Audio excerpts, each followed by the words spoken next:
G'day YouTube, Warbles on a lot here. Once more, time to go for a bit of a fang on the sting. This time, basically I just want to try and go out about 20 kilometres and come back, so I've got 40 kilometres under my belt sort of thing, and then recharge it and basically measure how much fuel it takes in the generator to recharge after 40 kilometres. And, well, the previous motorbike video I uploaded, in the clip description I told the tale about how a friend of mine, or subscriber in Queensland, hi Paul, how you going? Thank you for the heads up, you were right, but I was right too. Paul pointed out that I'm using a Nokia Asher 302 video camera, which once upon a time was my mobile phone for interacting with YouTube. And he said in the New South Wales Motor Traffic Act states that it's against the law for anybody on an L plate on a motorcycle to use, quote, any function of a mobile phone. So look out, you're going to get in trouble. And I burred up in the comment thread and then calmed down again and then said, look, I'll go and talk to the cops. So I did. And at the cop shop, there was nobody there, so I pushed the button and talked to Armidale, and they organised if I sat there for 15 minutes, somebody would show up, and they did. And we talked, and their general duties, not highway patrol, and they weren't really interested in the question, but their comment was that it was manufactured as a mobile phone, so it's always going to be a mobile phone, even if you're not using it as a mobile phone. I thought, what's going on here is somebody has been pinged for using their mobile phone with a SIM card connected to a network, and they were making a video with it, and then when they got pinged, they said, oh, I wasn't talking on my phone, I was making a video. So the knee-jerk response has been to write the regulation, which I've described. And I said to the cop, what would the Roads and Maritime Services think about this? And he said, why would they think anything? And I thought, okay, that's two dumb things you've told me. Because the first one, if it's manufactured as a mobile phone, it's always a mobile phone. Well, there's a bloke at Muswellbrook's got a thing called a Mark 9 Vickers Supermarine Spitfire, manufactured in 1943 as an air superiority combat fighter aeroplane. And it's currently registered on the V8 civilian register, and it's nothing but a hole in the atmosphere into which he throws vast amounts of his spare money so that he can exercise his Biggles fantasy. So just because this was manufactured as a mobile phone doesn't mean it's a mobile phone any more than the fact that his Vickers Supermarine Spitfire was manufactured as a fighter aeroplane means that it's a fighter aeroplane today. His Spitfire's got no guns. My mobile phone case has got a camera but no SIM card, not a mobile phone.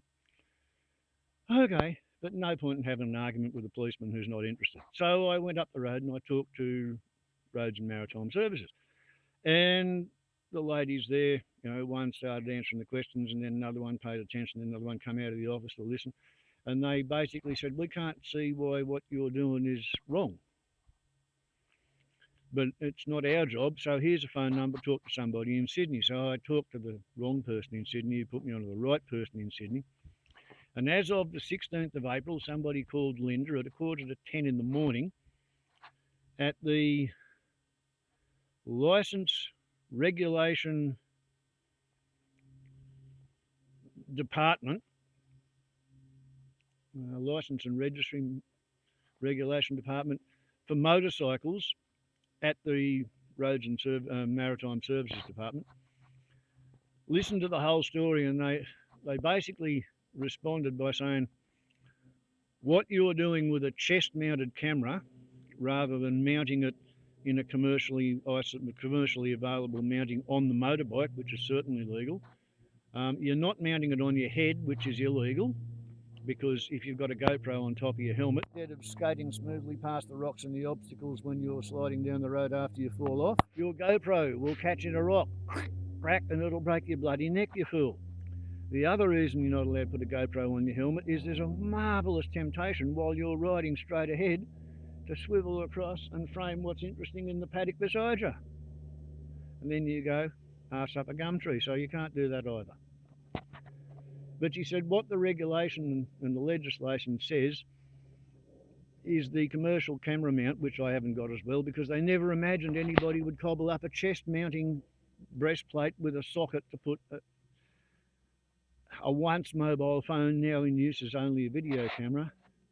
But she said the main thing is the camera's got to be mounted in a way that you can't manipulate it or control it or fiddle with it or turn it on and off while you're riding the bike. You can't point it at anything. Okay, we went backwards and forwards on describing the whole thing, and eventually she said, look, the regulation does not address nor prohibit what you're doing. And I said, and I've got no mens rea to commit a crime. I perfectly agree with your law. You shouldn't be holding your mobile phone in your hands, videoing anything while you're riding a motorbike. You shouldn't have the camera on your head. My camera has no image stabilisation software, so if I try to mount it on the motorbike, all you're going to get is suspension rattles. Go back and have a look what happened when I mounted the camera on a bicycle trailer.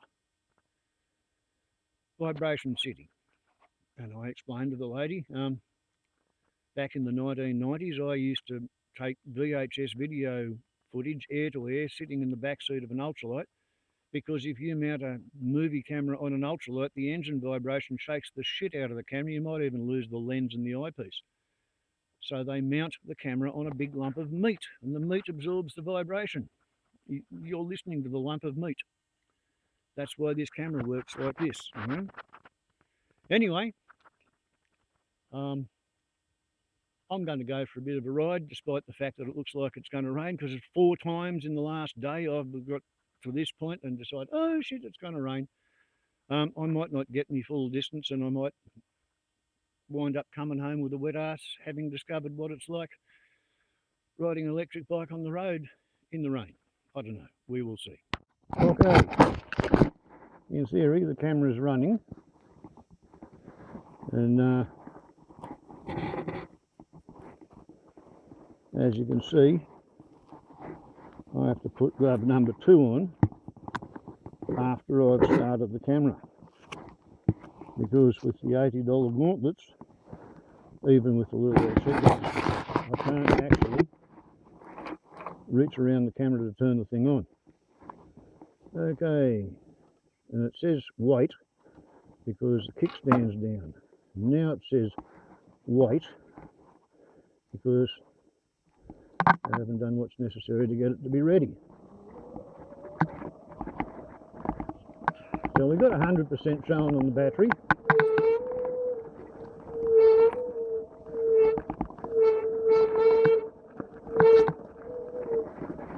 Man, these brakes make noises.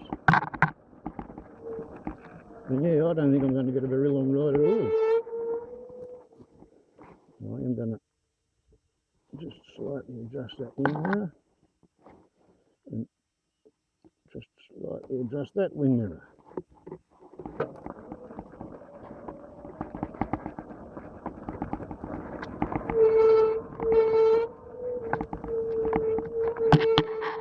Oh yeah, this is going to be a short ride.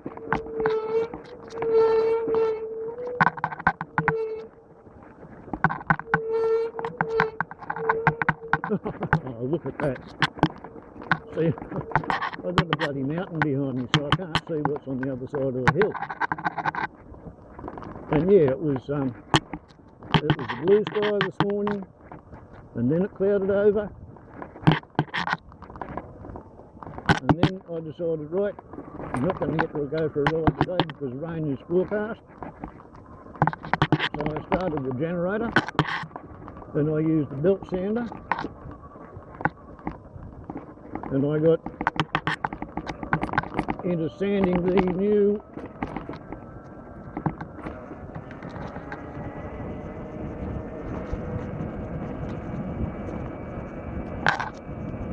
yellow box chopping block and a mounting block for the little tiny anvil that lives beside me front doorstep.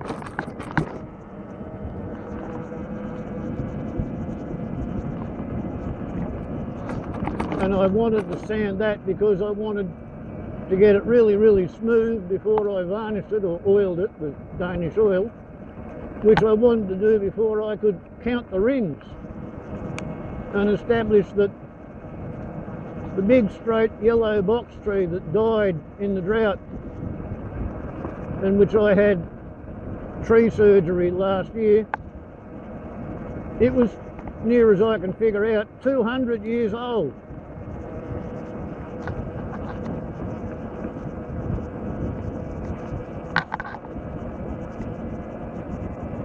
And it might be 5 or 10 years older than that.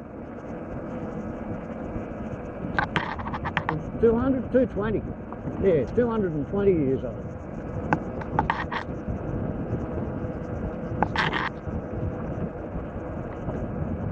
So technically speaking, that was a very interesting but an otherwise wasted day. And yeah, pretty much as soon as I got the generator going and the belt sander out, I got into me swing of the thing, that's when all the clouds went away and I got a clear blue sky. And I thought, right, I'll go for a ride. And then by the time I'd put my teeth in and had a feed, the clouds were covering over again. And I started taking the tarpaulin off, and I thought, oh no, she'll be right, I might get a bit of a ride anyway. So here we are. The second or third time that I've had a go at going for a ride, and it's getting pretty cold.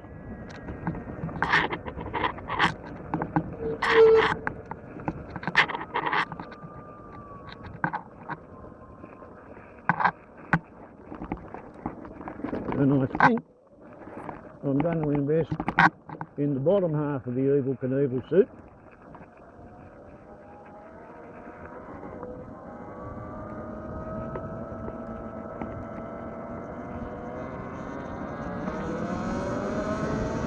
It really gets up and goes when you do that. Anyway, I've got a choice. I can run along here at 40 kilometres an hour, which according to the book should give me 70 kilometres absolute range,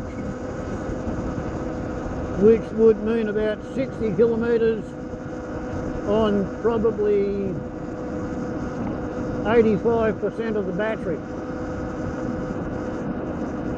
maybe 55.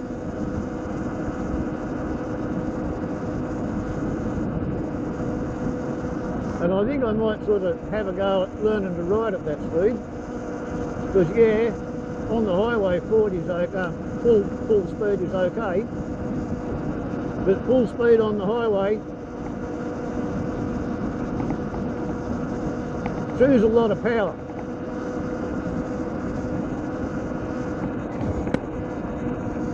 Visor down.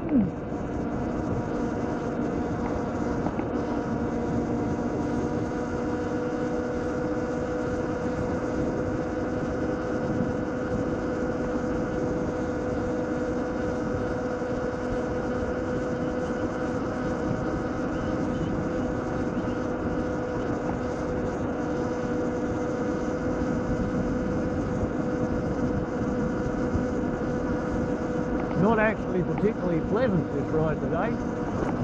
It's cold and it's grey, and I figure I'm going to get a wet arse if I go too far. So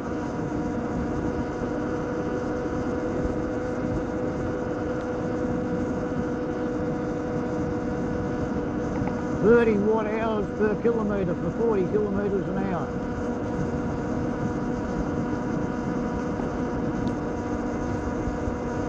Two kilometres away from home and it's still showing 100% power.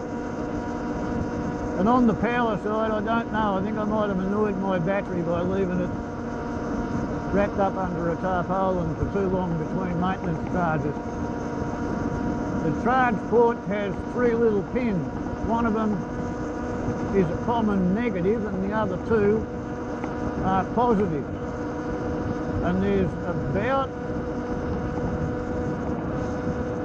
2.5 volts difference between the reading on one positive and the negative and the other positive and the negative. And I'm thinking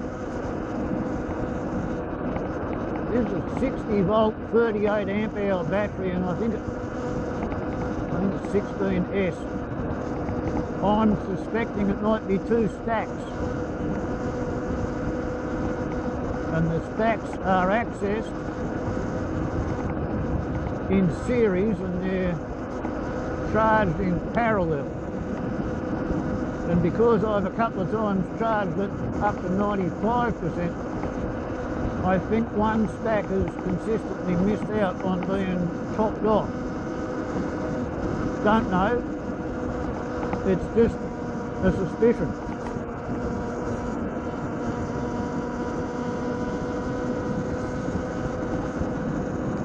But basically the ultimate goal with this thing is to go down to Talaria on a market day and visit my friends.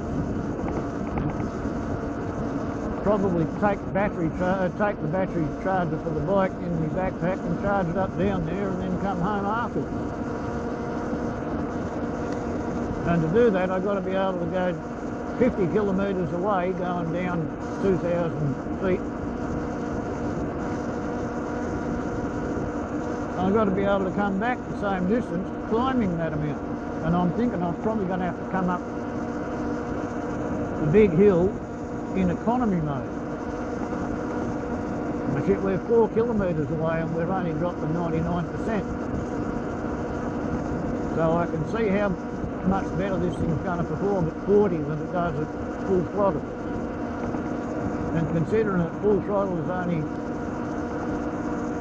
5 miles an hour faster than 40 k's.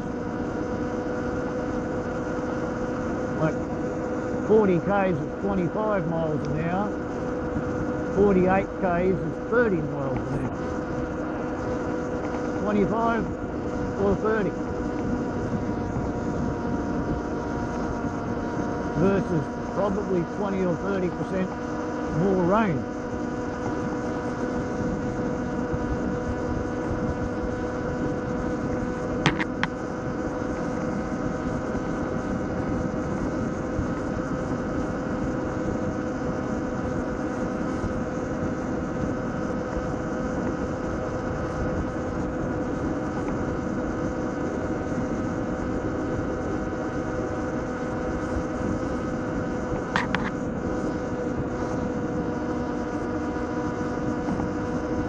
I'm sort of used to the cold wind on my knees by this stage and having a pretty good time. 98%, 5 kilometres, 38 watt-hours per kilometre.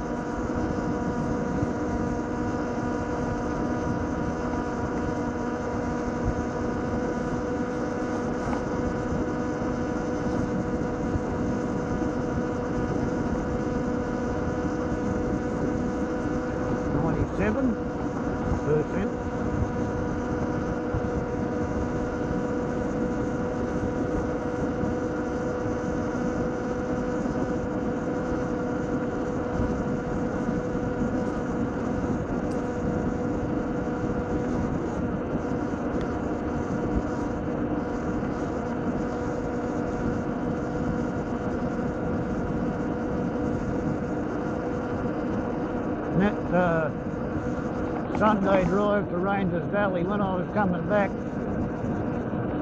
I looked at my right mirror, I looked at the instrument panel, I looked at the left mirror, and when I looked back up, I saw a grey four-wheel drive looking about the size of a matchbox. And 1 second later it drew level with my handlebars and disappeared behind me. When I got back home and had a look at the video,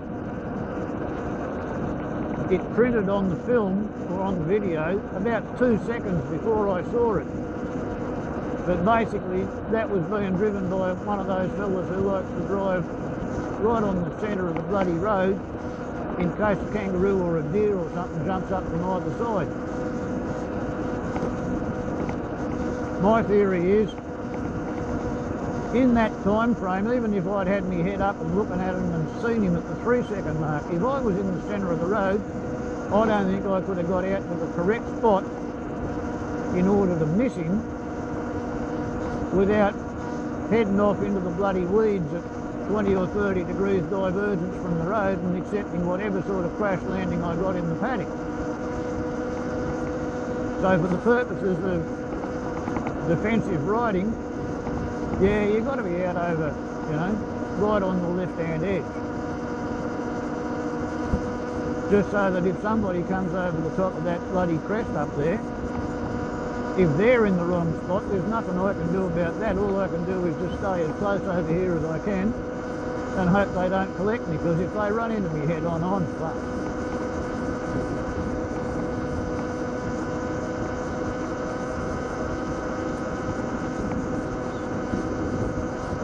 So basically every time you take this thing out for a run, it's a bit like flying the friggin' ultralight.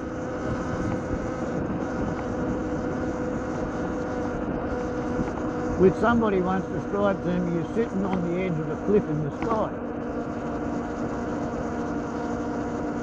Failure to pay attention means you're going to fall off the bloody edge.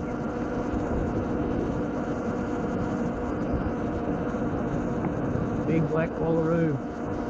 Wonder if I know him.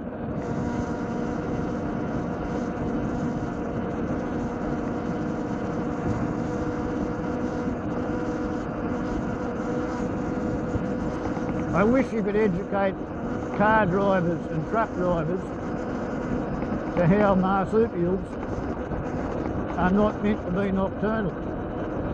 They've got eyes that are adapted and evolved for living in the daylight, grazing in the daylight. They only go out hunting and moving at night, hunting for grass, that is. Whoa.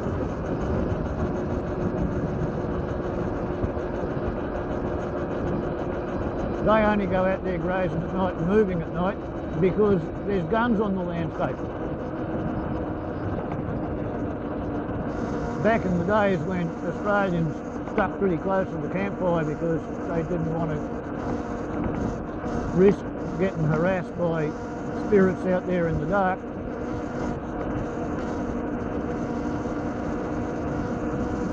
and they only had spears and nets. Your average kangaroo or wallaby or wallaroo, they had no bloody great super big fear of humans, you know, not at several hundred metres distance. Try to get up within 50 metres of them and they'll all run away. Unless you're a kangaroo totemic and you meet them up somewhere where they recognise you as being harmless.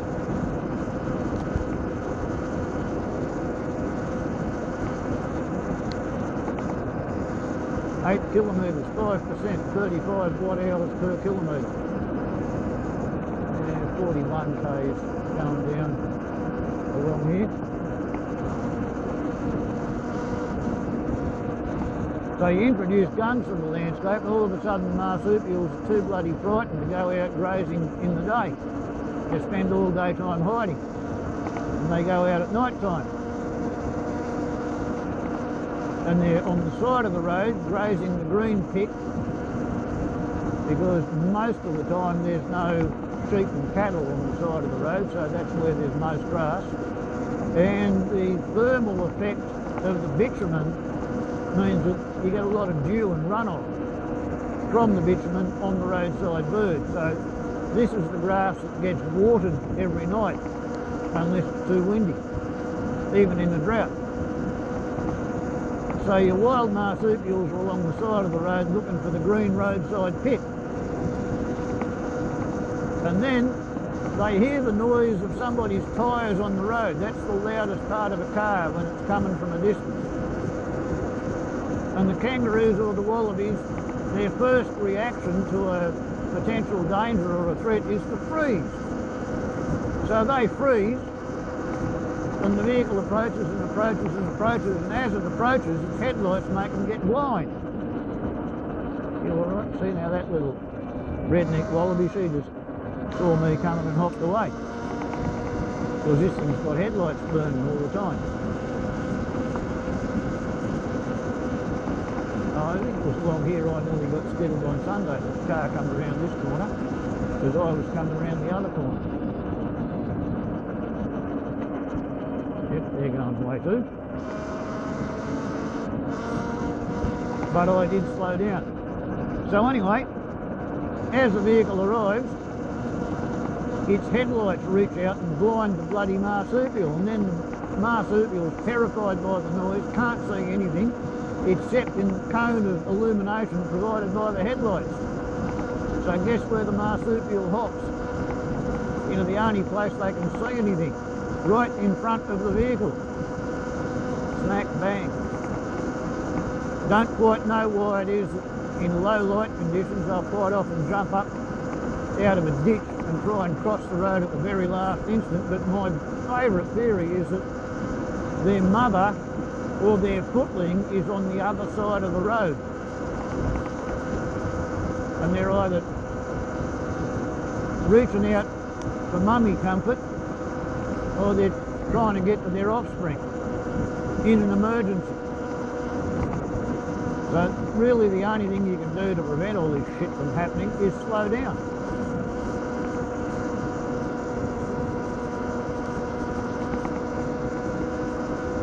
"10 kilometres, 93 kilometres, 93%, 35 watt-hours per kilometre."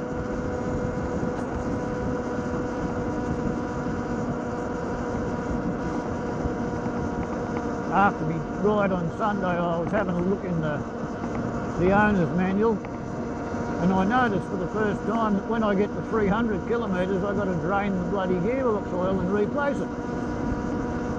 Interesting idea. They must be a bit worried about manufacturing standards. So anyway,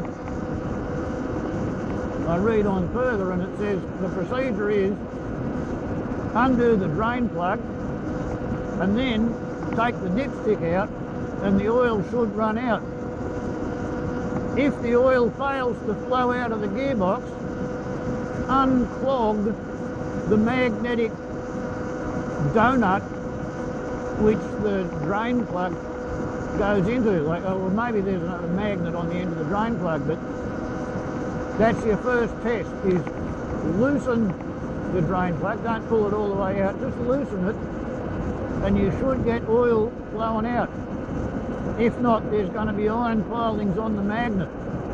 Clean that off before you put new oil in it. That scares me, because I think they wouldn't say that unless they know something about their gearbox manufacturer that I wouldn't want to think about. So I thought, maybe I better go and have a bit of a look at this gearbox oil. And okay, my fault, I had the bike on the kickstand and I hadn't propped it up with the spirit level. When I figured out how to get into the gearbox, I loosened the dipstick top plug, had to use pliers to get it to turn, and as soon as I lifted the bloody dipstick out, the oil foamed up, or basically rose up in the dipstick well like lava in a volcano. And, I had to hurry up and put the bloody stick back in there to plug it, and I'm guessing that was because I had the bike on a tiny weeny little bit of a slope, or maybe they overfilled it with oil. And the other wonderful curious feature is the oil that come out of it. It wasn't white and milky the way oil is when it's got water in it. It looked like it was white oil. Like it wasn't full of little bubbles, it wasn't an emulsion, it wasn't anything like what happens when you've got a radiator leak in a motor car. Nothing like that. 12 kilometres, 91%, 40 kilometres an hour. 35 watt-hours per kilometre going up this hill. And yeah, I am sort of getting more betterer at holding it at the 40 k's, which actually requires a bit of the precision on the wrist. 90%, 12 kilometres, 35 watt-hours per kilometre coming up the hill.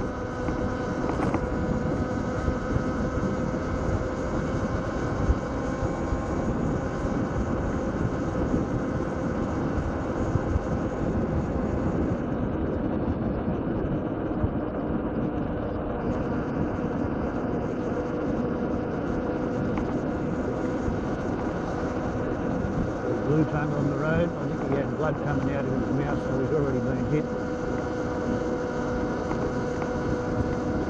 So yeah,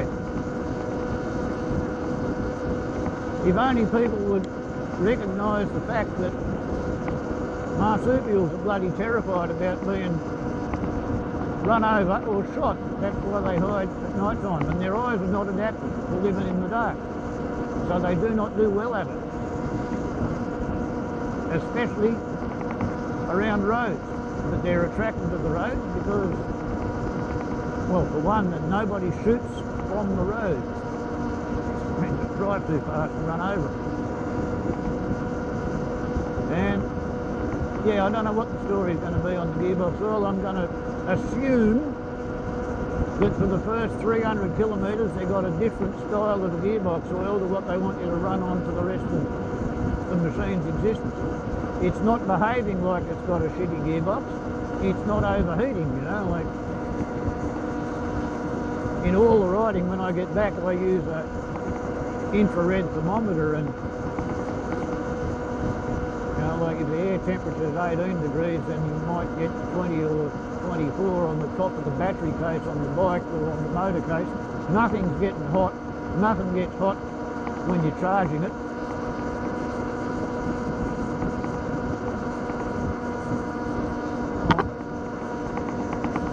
I'm thinking we might turn right this time.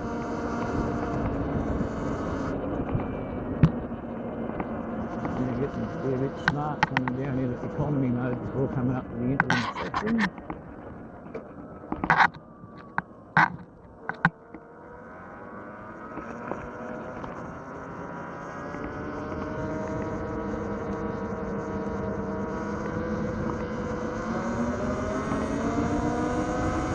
And this actually leads to Dundee.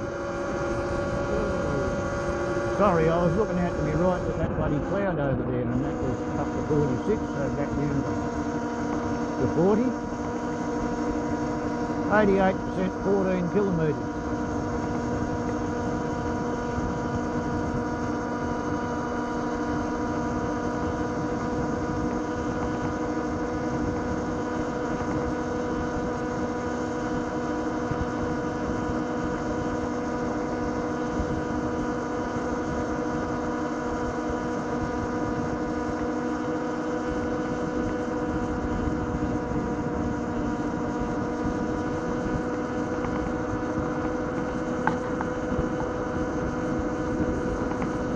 So yeah, that's the theory on the oil. I've got some 80-90 weight gearbox oil. It says I'm supposed to use CL5 85/90 weight, but I think it'll probably put up with 80-90. And I'm hoping that they've just got some really crazy bloody oddball synthetic gearbox oil in there for the first 300 kilometres.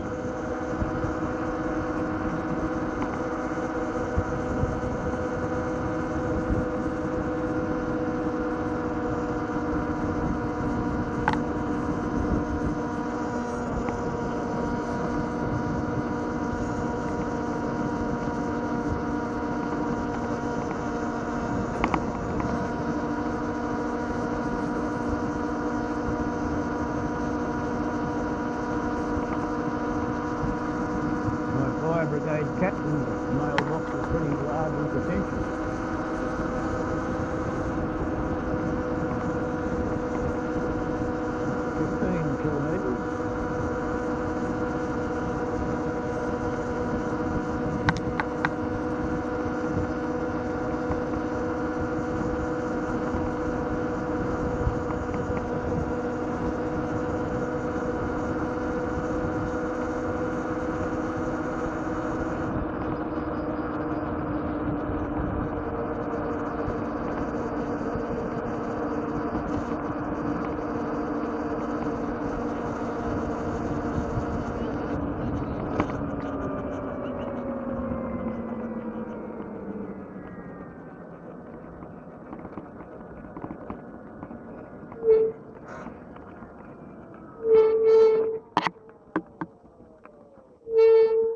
Okay,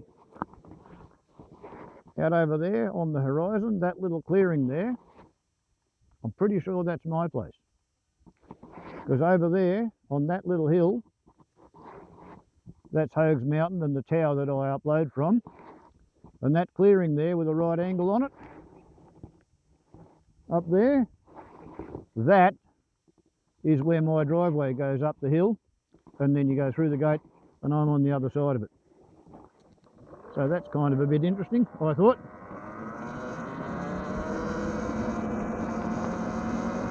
And this here on the road is a dead fox. Canis lupus feral. Noxious pests introduced by the British for hunting.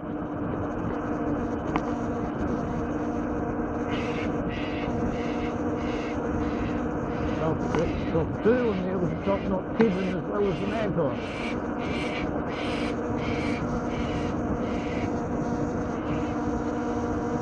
"16 k's, so this is as far as a trip to town, to the main street. Even though I've got absolute shit on the horizon in terms of clouds, I want to go another 4 kilometres and then turn around and get 20 kilometres out and 20 kilometres back, and hopefully that's such a big storm that's approaching so slowly that I won't actually get a wet arse. Pretty please, Creator, have a bit of a talk to whoever's in charge of the weather around here.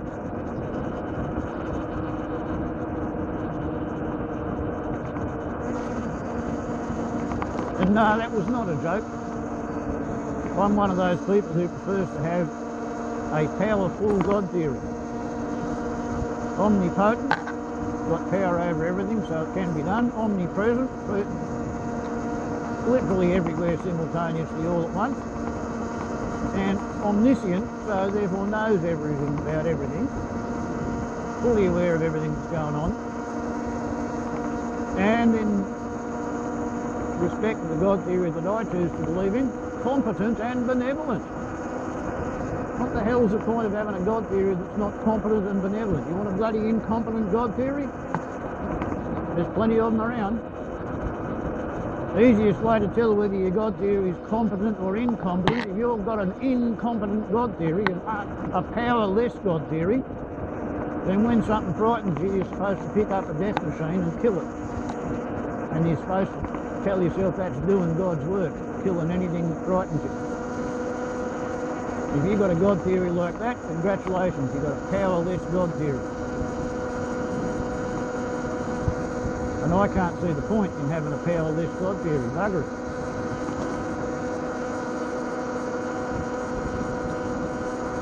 Therefore,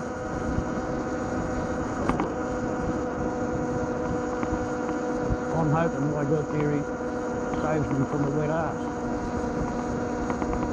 while conducting electric vehicle instrumentation tests.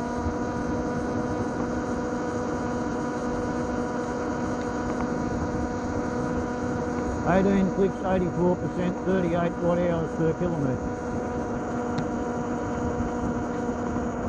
And the reason the watt-hours per kilometre is steadily increasing as the speed remains constant and the battery capacity indication comes down, I think I figured it out. The battery capacity of 83% is derived, whoa, here comes the truck. Yeah, I neglected to point out this one. I'm on the bloody road approaching and leading away from the Rangers Valley feedlot here. So I still get B doubles on this bit of road.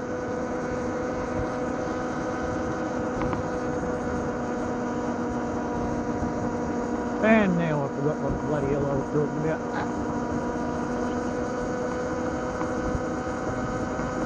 Welcome to being a 63-year-old learner rider. Not quite a geriatric, but I'm getting there.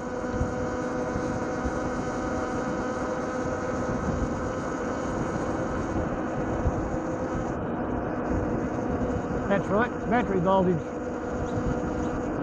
is what determines the indication of battery capacity, which currently says 82%. And 39, 40 kilometres an hour, and we're now drawing 39 watt-hours per kilometre. Well, I suspect that the watt-hours, now it's 40, the watt-hours per kilometre is calculated by assuming you got 60 volts on the battery, which is kind of a nominal halfway discharge figure, 60-ish volts, that's what the battery is allegedly supposed to be, a 60-volt battery, but the two stacks are between 65.3 and 62.6 when it's fully charged.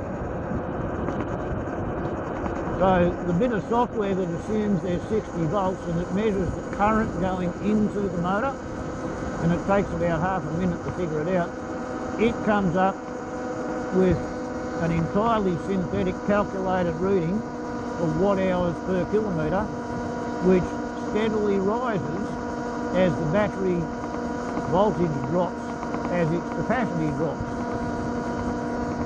So I'm assuming that if you continue to do 40 kilometres an hour, by the time you've done 65 kilometres, you're probably going to be using 60 or 70 watt-hours per kilometre, because the voltage is down to blazes, and to maintain the watts for the motor, then the current flow is going to go right up. Anyway, we are now at 20 kilometres. We're on top of a hill, which is not quite the perfect place to be turning around. We have the perfect place to turn around up here.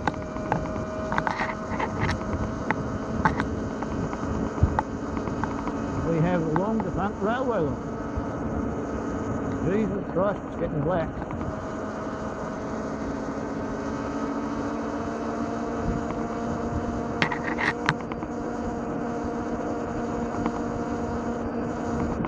There we go, the railway bridge.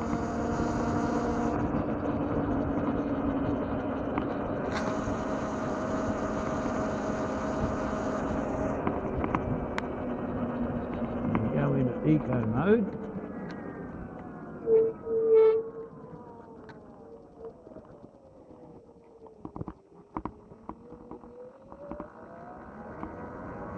%, 20 kilometres, 40 watt-hours per kilometre.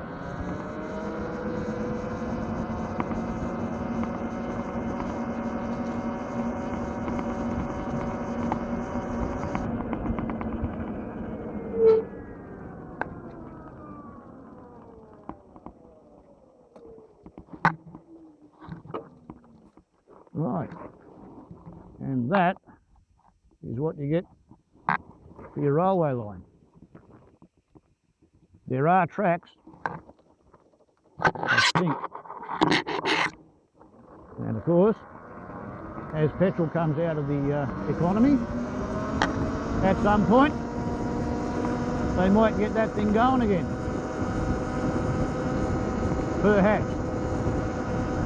79%, 20 kilometres, 41 watt-hours per kilometre.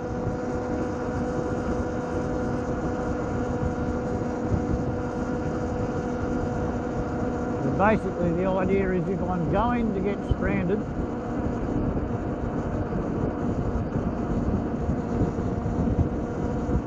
with no power in the battery and have to walk home and get the car and the generator and charge it up, or I get the trailer and retrieve the bike, I want it to be on a back road, and I want it to be fairly close to home. I don't want to go to town and ride around all day in town and then get halfway home and get stuck on the bloody highway with nothing in the electric bike.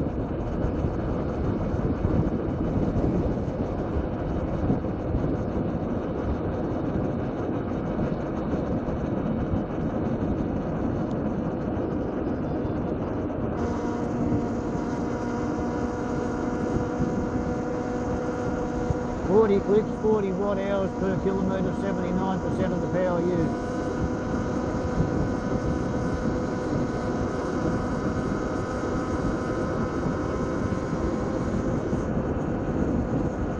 And I think I might come home at 45.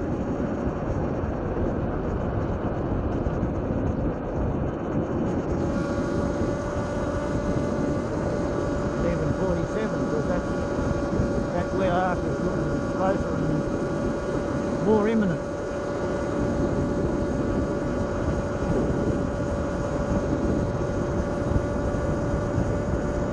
So I'm going home about 12% faster than I came out.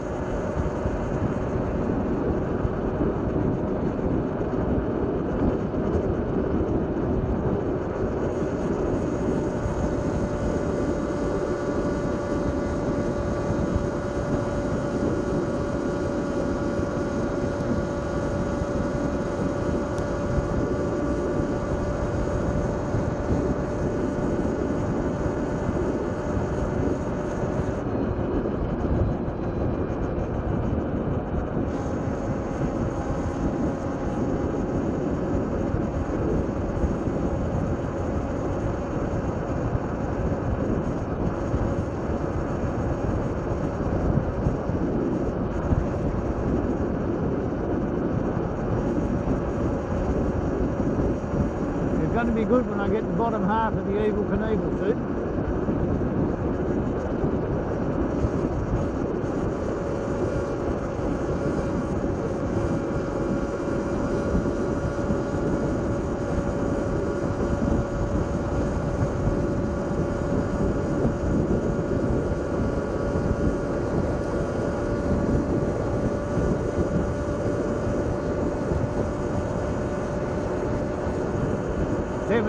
%, 40 watt-hours per kilometre, 48 kilometres an hour, 23 k's.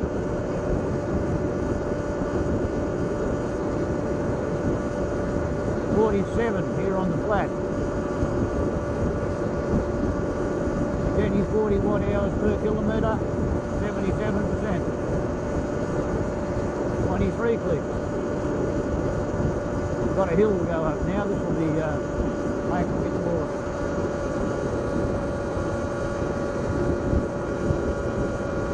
Full power, 46 clicks, still showing 40 watt-hours per kilometre. It'll catch up with that by about the time I get to the top of the hill.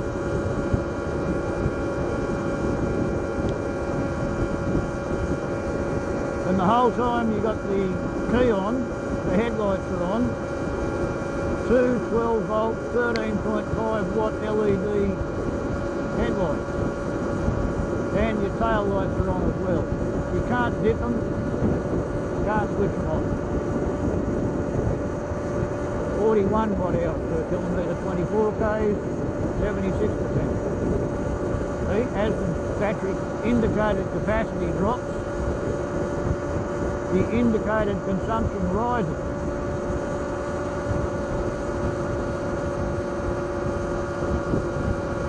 You'd think they'd write software that takes into account the battery voltage at the same time that takes notice of the current in amps going into the motor, and it would come up with an actual real-time indication of how many watt-hours they're using.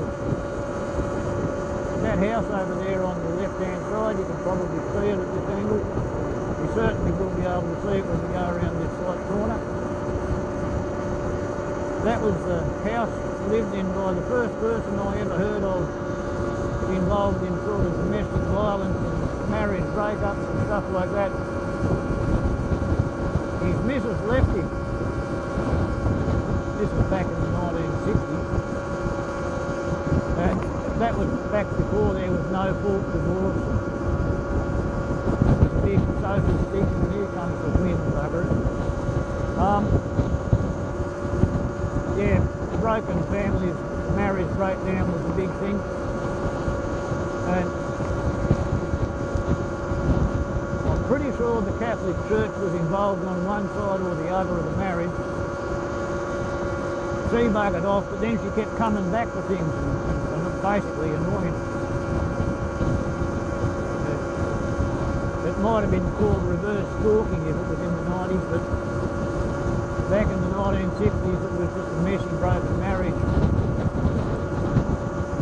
And the story is, he told her, do not come back here out here again. I've had enough of you. I don't want to talk to you any no more. 42 watt-hours per kilometre, 47 kilometres an hour, 73%. 25 kilometres. So she went out there, and I think he told her, if you come out here again, I'm going to shoot you. She said, oh, I'll bring my brother to keep me safe or whatever. She went out, got out of the car, and he shot her in the driveway. I don't know whether he did 10 years or 15 years, but he did his time. And I was in primary school, and that was the first time I ever heard of people breaking up their marriage and killing each other because they were cranky about it.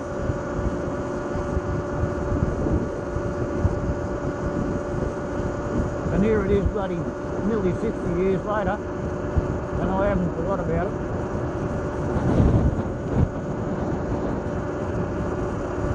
Don't know how many other people will still remember it.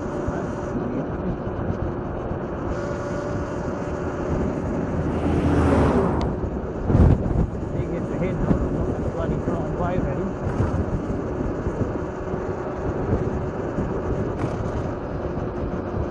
.48 clicks, slowing down a bit.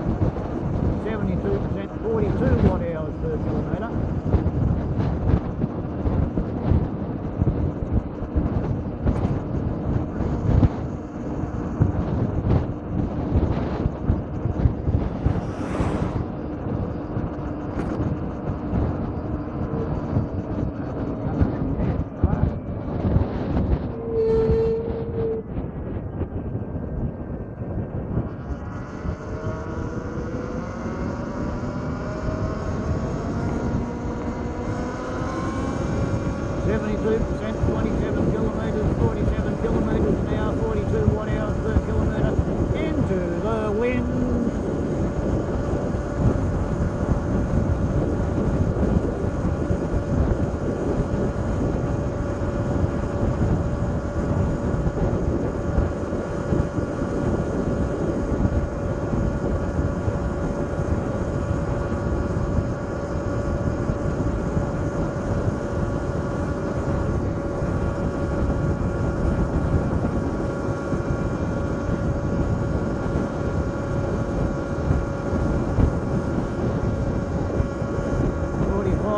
Flips, 71%, 27 kilometres, 42 watt-hours per kilometre.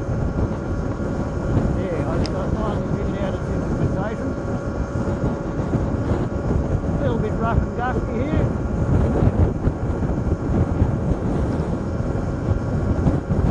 I think that last 5k extension was probably a mistake. I could have turned around at 15k's instead of 20. I would then be home right now.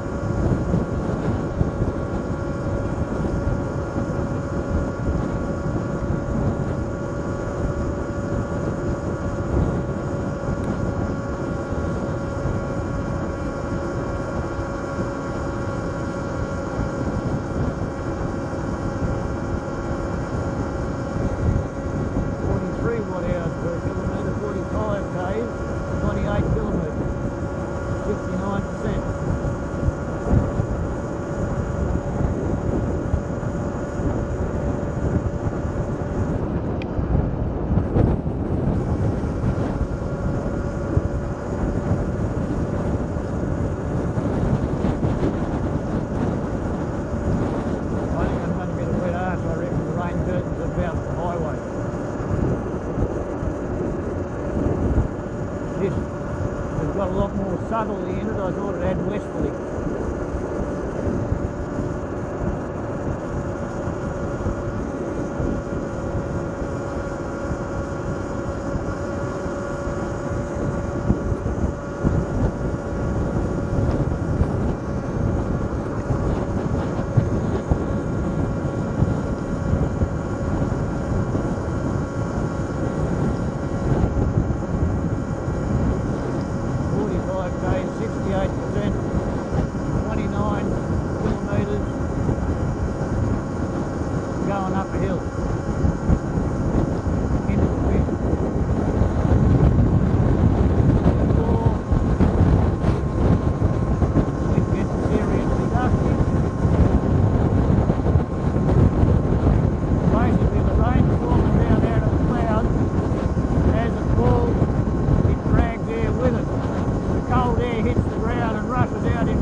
Motocross bike.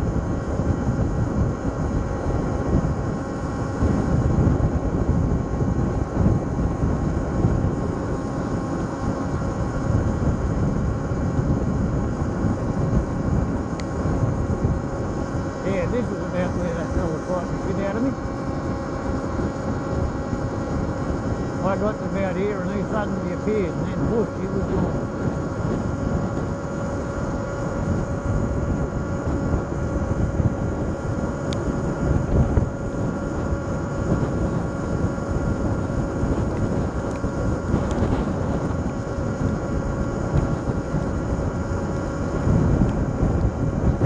Raindrops on the visor.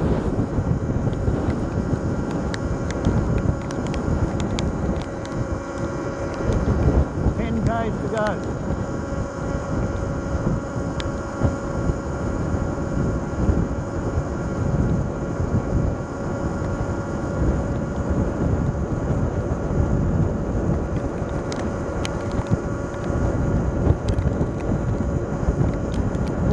K, 65%, 30 kilometres, 45 watt-hours per kilometre.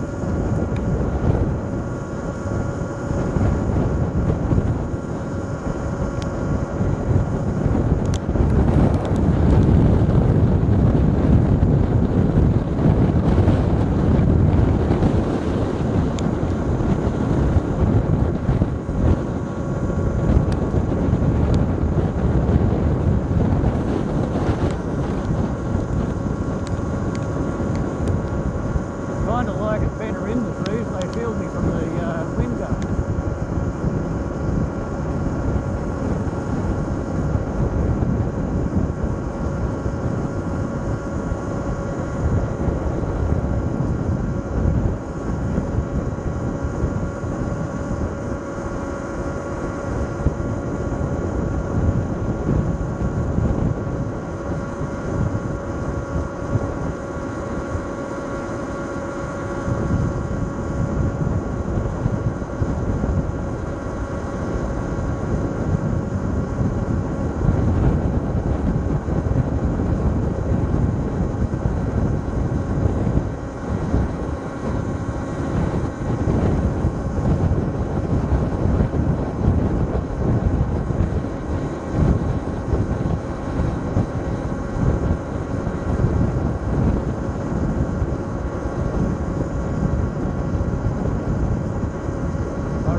Watt-Hrs per kilometre, 32 kilometres along the trip.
Forty-three, 58%, 48 Watt-Hrs per kilometre, 42 kilometres now coming up this hill.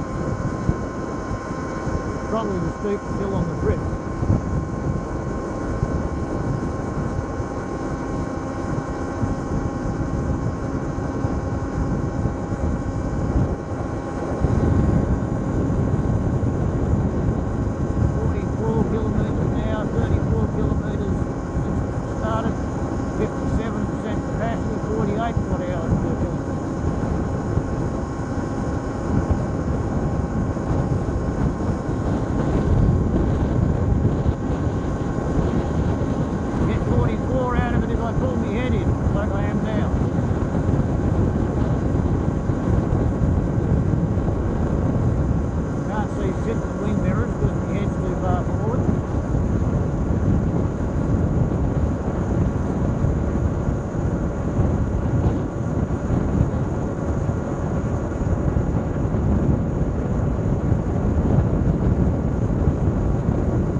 clicks away from home, or 35 clicks since I started.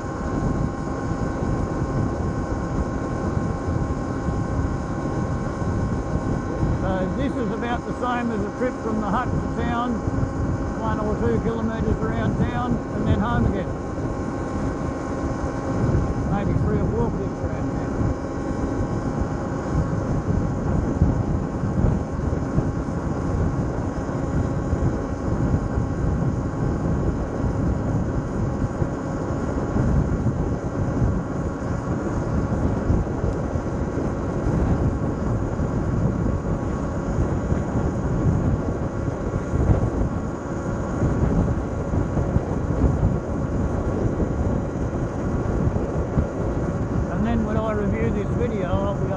Figures off the soundtrack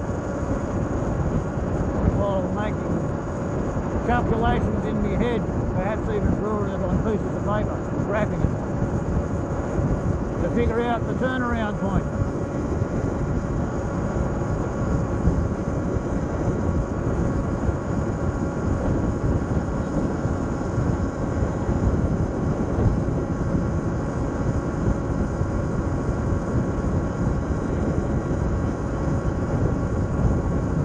I've got 53% of the battery left after 36 kilometres, pulling 49 watt-hours per kilometre.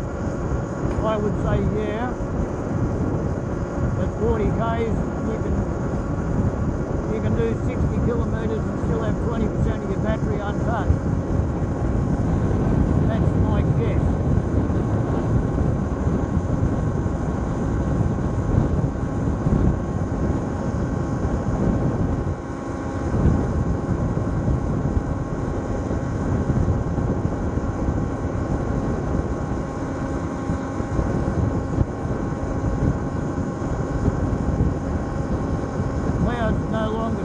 Great big dark blue line on the horizon and there's a grey overhead, so more or less any point it could start raining on me, but I do hope to get home before it actually pisses down,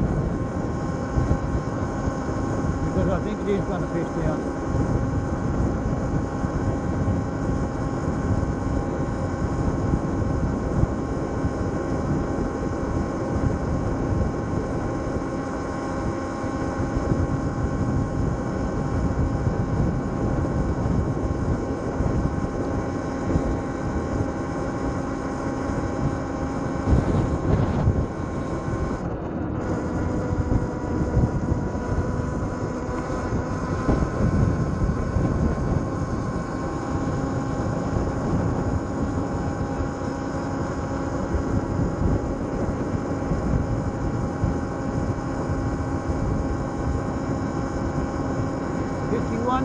37 kilometres, 50 watt-hours per kilometre.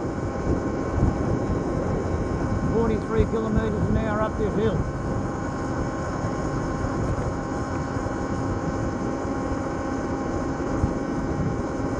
I wonder if the people who drive actual Teslas ever get to the point where they have to come home at slower speed than they go out.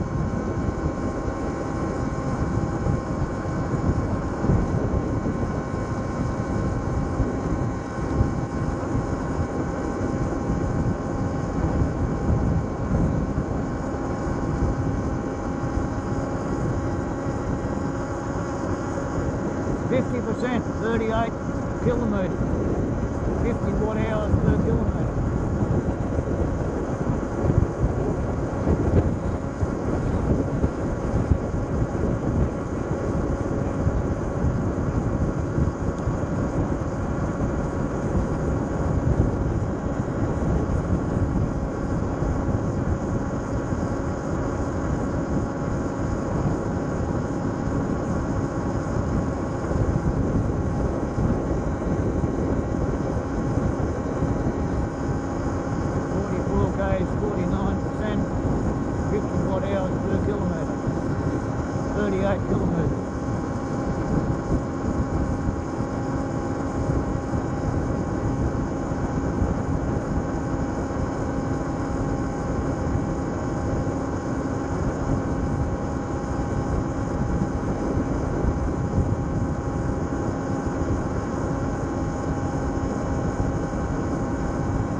kilometres an hour.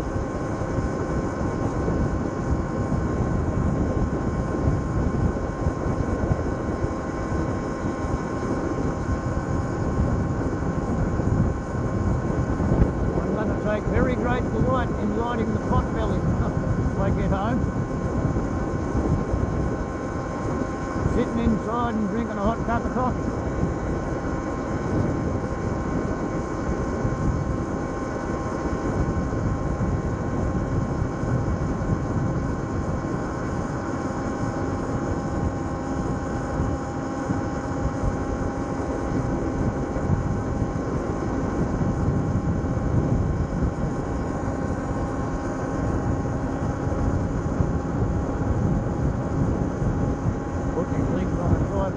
Perhaps, but why not?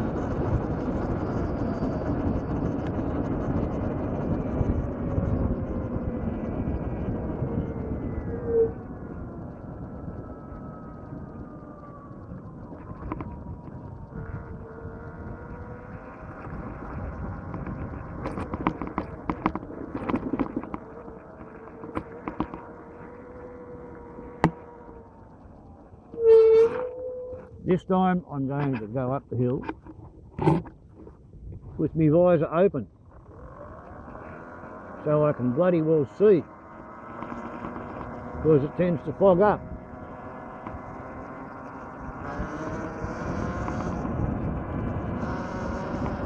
By gee, that air's cold when it starts coming into your visor.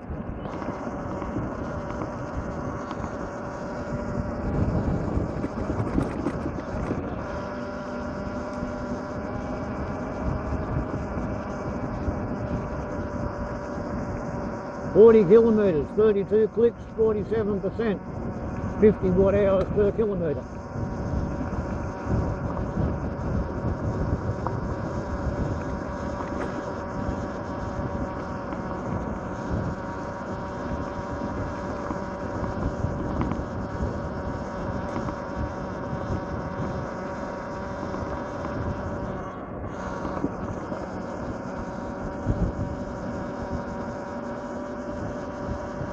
Might have to invest in some kind of a bloody seat cushion, because by Christ this thing's hard on the arse.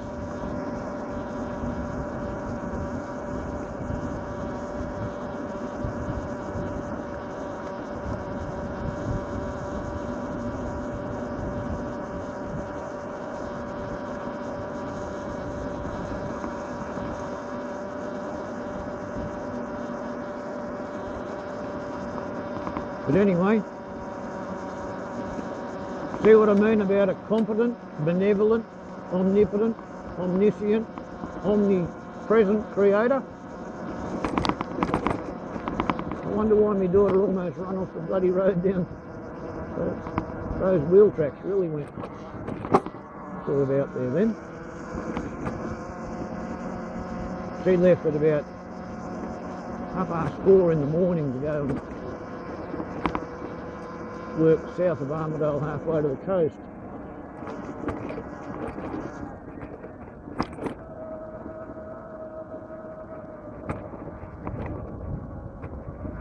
Part of the game of traffic control, they never know where they're going to be working or when, from week to week. That was a bit squirrely. Between the granny glasses, the full face helmet and the visor, I'm sort of looking through a series of parallel windows.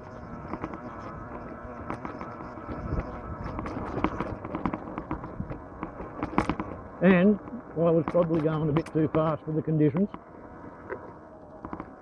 There we go, into eco mode, and all of a sudden the throttle becomes a whole lot less sensitive. Much better for riding on rough, stony, bumpy shit, to be honest.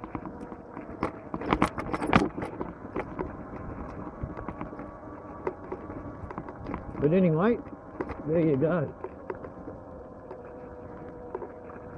41 kilometres into the teeth of the storm. And we sort of got away with it. just like I did not really kind of think I was going to. A couple of times I thought I was going to get very wet coming home.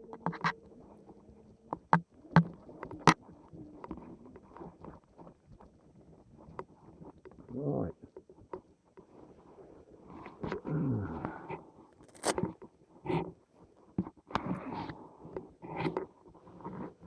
Take the glove off. 254 kilometres, 1 hour and 4 minutes, 38 kilometres average speed, 51 maximum, 41 trip, 51 max, 254, 1 hour and 4. All-time speed, nothing. Okay. Right. 44%, 51 watt-hours per kilometre. There we go. And now I can reach around. Okay, there we go. 11 closed pegs and 1 blue tarpaulin. And now it is in fact raining. Warbles on a lot to YouTube in the Evel Knievel suit. You have a good one. And here we go. Look at this. That is what I did with my day before going for a ride. I established by counting the rings from here along through here 220, sorry. It was 112 to there.